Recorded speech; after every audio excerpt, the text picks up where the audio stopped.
Hello everybody and welcome back to the channel. Now, for long time viewers, I must apologise, I've been away for quite a while.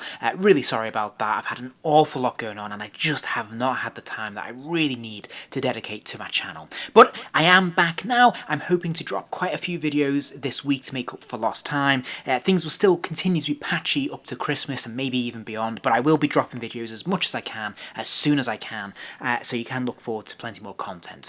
Which is just as well because my action figures have been piling up. There's so much I want to share with you, and I'm going to start today by taking a much delayed look at the Marvel Legends Avengers 60th Anniversary Super Adaptoid Deluxe figure. Now, what is deluxe about this figure? Well, he is massively oversized. In fact, he's much more comparable to the Builder figures of old from the Toy Biz years, and he stands a good 12 inches tall, maybe not fractionally taller actually. So this is a really nice to see, a big fancy deluxe figure, and it is also the debut of this character in the Marvel Legends line, so pretty exciting stuff. So without further ado, let's kick off by taking a look at the packaging. In terms of the design and the layout and the images that we're seeing here, if you've seen any of the other 60th anniversary releases for the Avengers from Marvel Legends over the past year, this will look very familiar. I do quite like this bright packaging. Obviously there's a lot of white space on here, there's some nice splash of colour here in terms of the red Avengers logo. We have the blue collage image taken directly from the comic books of the character, and then up front and centre we have this glossy photo of the character or the action figure itself looking pretty cool. What's nice about this packaging is the clever use of space. Now of course it has to be pretty tall, it has to be quite large to be able to house this figure in its entirety, but they haven't wasted any space here. So this is quite a long narrow box, which is great for storage. So this happily sit on your shelf without taking up too much space. And pleasingly, if we look at the side panel, they have adopted the same scheme and design as we've seen on the other figures in the collection. So on the one side we have an image of the figure itself, which looks pretty presentable and nice and colourful. Likewise, if we flip it over and look at the other side panel, we have an image there taken from the comic books themselves. So depending on how you like to stack these up on your shelf, you've got the choice there. And I really like this approach. I think this is fun and colourful, and yeah, it suits every kind of collector really. Then if we flip it over and look at the back of the packaging, again we can see the blue collage in the background of all the various Avengers membership from across the years. We have a little bit more colour there, we see some red and blues, which is great, and of course we have this deluxe image of the figure itself in action, and it looks pretty cool. So all in all, this packaging is very fun. I think it's really displayable. It's got a nice splash of colour in there, some nice images, and it's going to look pretty good in the collection. So let's take a look at the figure himself. And pleasingly, this is all in one piece. There's no assembly required, and he's quite impressive, as you would expect for a 12-inch action figure in the Marvel Legends line. He's definitely overbearing, and he's really colourful and fun, even though we're just seeing multiple shades of green. Now, in terms of the design and what they've actually opted for here, I don't think they've picked any particular appearance of this character. He's a bit of an amalgam of different looks from across the years, because of course this character adapts his look based on who he's fighting. Now clearly in this context this is celebrating the Avengers, so he's replicating a lot of the Avengers powers, and therefore his costume is definitely reflecting some very specific Avengers focused characters. We can see a little bit of Hawkeye in the mask, we can see a lot of Captain America in the body, we even see a little bit of Thor when it comes to his hammer, and of course there's bits of Iron Man as well, most notably in that arc reactor in the centre of the chest. Now they do seem to have gone with a slightly more modern approach, especially when we look at some of the elements of Captain America's costume. We can see he's got more of the more modern interpretation of Cap's costume as opposed to his more classic look, but this still looks like it could be from any era really, and I think that serves this particular figure very, very well.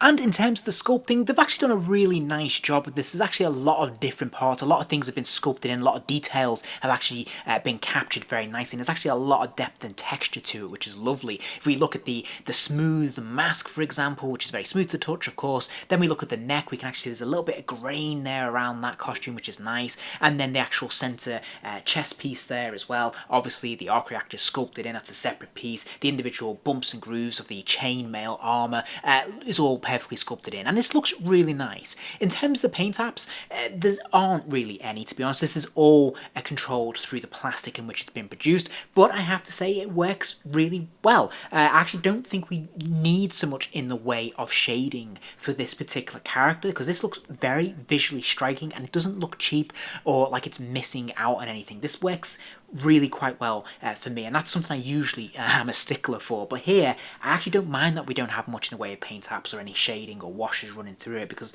I think it makes the character pop a lot more and it looks really solid as it is. So for once, I'm not going to hold that against this figure. I actually think it's probably in its favour. One area where I am slightly more critical though is around the hands, because we only get the one pair of hands. There are no additional hands, which is really unfortunate. We do have one as a closed fist and one as a gripping hand, which is an absolute fine way to go if that's how you're going to do it, but it is a little bit disappointing that we are stuck with these options and no more, especially when we're used to getting a little bit more from our Marvel Legends figures.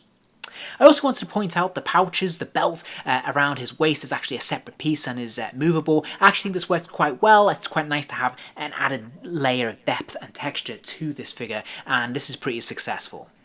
And then finally, if we take a look at the boots, we can see, of course, where there is one area of paint which is on the sole of the boots there, that sort of grey colour just offsetting that, which I think works very nicely. I do really like the use of greens, the different shades they've got in the different plastics. I think it works really well. I think there's at least 3 different shades of green here, and it happens to make this figure look really colourful, even though it's just one colour. And all in all, I have to say, is surprisingly successful. So let's take a look at the articulation. Well, he does have a ball joint in the top of his neck, so of course he can spin his head all the way around. He can sort of wobble it left and right as well, but it's not a huge range here. I was actually slightly disappointed by this. He can also nod it up and down, because not only is there a ball joint, there is actually also a hinge there, so he can get his head looking forward a pretty good distance and a little bit back, but it is hindered somewhat by the shape of the helmet, which is unfortunate. Now he's got ball joints in the shoulders, of course, so his arms will lift up and out. There's a complementary bicep swivel, a double joint at the elbow, but because of those gauntlets, he's not really going to be able to do much with that second part of the joint, which is unfortunate. Now he does have a swivel at the top of the gauntlet though, which is nice to see, and he's got a pin swivel at the wrist as well, allowing that hand to rotate all the way around and of course hinge forwards and backwards.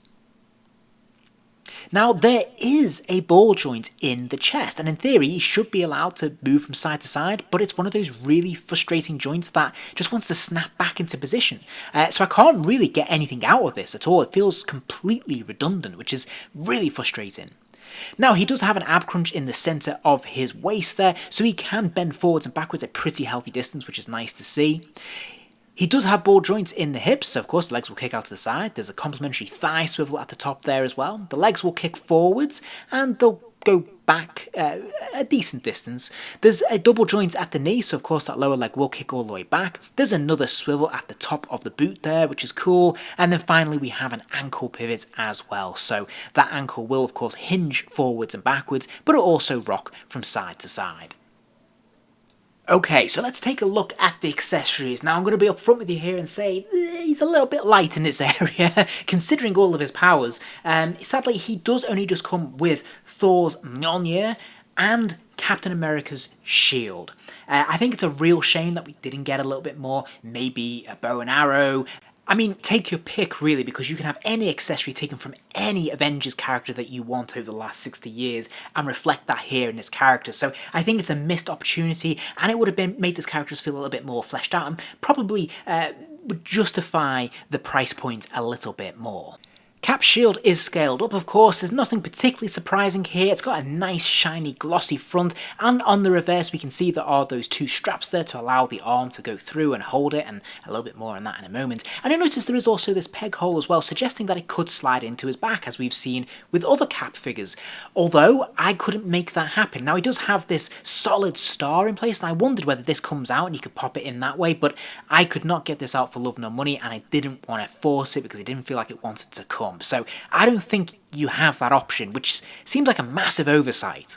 Now, when he is holding the shield, I have to say this looks pretty cool. He can hold it in either arm or either hand, and you can create different looks with that based on what you want to display. Now, I think it looks great because of the scale of it. Obviously, it's so huge, it's very, very impressive, but I do have a nitpick with it.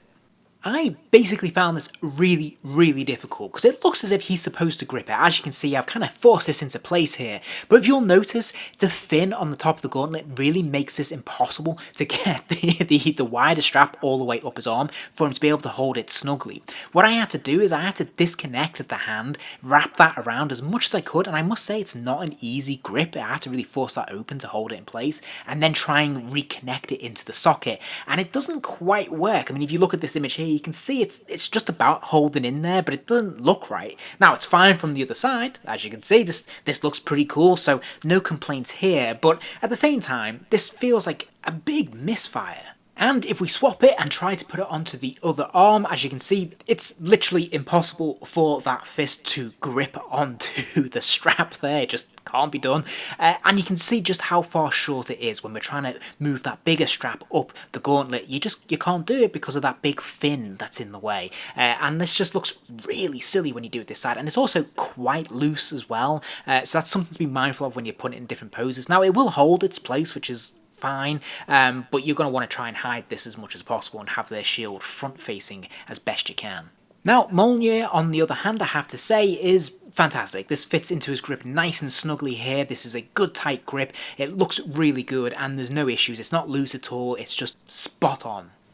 And when you combine both accessories, they look really cool. Again, because of the scale, they're just really impressive, and these are really fun accessories anyway, so I think this works really nicely having them combined in one character. So this looks great, and it's definitely a real eye-catching centerpiece for sure. And then finally, before I wrap up for today, let's take a look at size comparison. Well, as you can see, here he is standing next to the Heroes Return Iron Man, which is a standard 6-inch Marvel Legends action figure. He's standing next, of course, to the Super Adaptoid, and he is obviously twice the size, if not a little bit more, in truth. This is really cool scaling. I really like this. Now, of course, he didn't have to be this big. The fact that he is this big clearly represents the fact that he's adapting to Giant Man's presence, which is pretty cool. I'm actually personally very happy with this. I would have been happy with a 6-inch version, but having this oversized version is really cool for me because I love having oversized figures in this particular line. I think it's really fun, and it's been such a long time since we had one of this sort of stature in the 6-inch scale. I think this is fantastic. So this works really well. I think it looks really impressive, and it's just definitely a crowd pleaser. And actually that goes some way towards my summary as a review. It is a crowd pleaser. I'm going to give this 4 stars. Now, it's not pitch perfect. Of course, I've noted the fact that he can't really hold that shield quite as snugly as he should have been able to. He can't put it on his back, which is really disappointing. And it would have been nice if he had a few more accessories in there, some alternate hands, and maybe some other fun things like that bow and arrow I mentioned earlier, amongst any others. So it's disappointing that it doesn't have those elements to it, so it's definitely got to lose a star for that. But otherwise, I really like this figure. Now, I've got to be honest, I think a lot of people will probably be put off because they're probably not that familiar with this particular character. He's not one of the more famous villains in the Marvel Universe, but he is a really cool, interesting, and fun one. And he's quite colourful in his very green way. And I think this oversized figure really sells it. I actually wasn't expecting an awful lot from this figure, but having him in the collection, I'm really delighted I actually did go through with the purchase and pick him up because he's really fun. Just having that oversized presence automatically makes him a force to be reckoned with and just makes him stand out in the collection. So I think this is a really nice figure otherwise. The articulation is great, its overall look and presence is fantastic, and the accessories it does come with are fun. So I think this is a really nice addition to the line. I'm actually surprised by how much I like it because I did think it would probably be a 3-star, but I gotta be honest, he's so impressed me that I'm gonna put him all the way up to 4. So for me, I really like this figure. I think if you're on the fence, I think you get a kick out of this figure. If you enjoyed this video, please do give it a like and remember to subscribe as there'll be plenty more videos soon.